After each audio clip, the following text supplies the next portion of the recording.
Je fais partie du cabinet de conseil des enjeux et des hommes, qui est un cabinet de conseil qui est rattaché au groupe EcoCert, et on a un cabinet qui est dédié à la transition durable des entreprises. Donc on accompagne les entreprises de tout secteur, de toute taille, dans leur transformation durable, donc dans la mise en place de leur stratégie RSE. Donc ça c'est plus au niveau stratégique, et on descend petit à petit jusqu'à un niveau plus opérationnel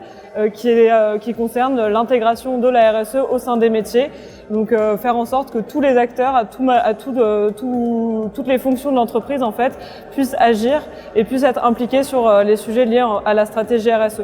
Donc on a vraiment deux niveaux d'action. Au niveau stratégique, on va plutôt questionner l'organisation,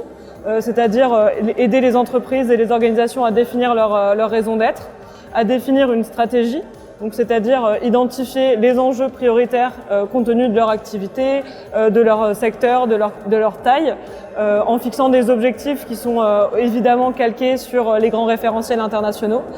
Définir aussi une feuille de route qui va leur permettre d'atteindre ces objectifs.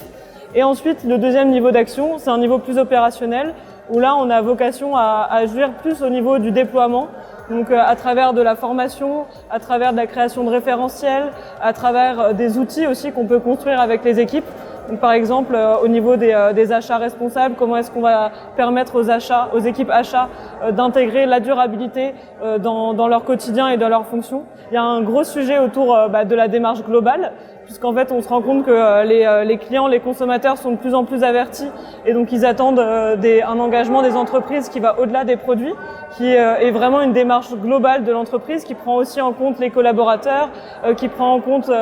les modèles économiques, qui prend en compte l'impact sur l'environnement, au-delà aussi du produit, et le produit lui-même évidemment. Et après, un enjeu qui est clé pour le secteur du textile et pour les acteurs de cette filière, ça va être comment est-ce qu'on va réussir à travailler des achats responsables. Comment est-ce qu'on va réussir à engager tous les acteurs de la filière, à avoir aussi une traçabilité sur l'ensemble des maillons de la chaîne d'approvisionnement, pour à la fois réussir à ancrer la transformation durable, à travers aussi des labels, des certifications,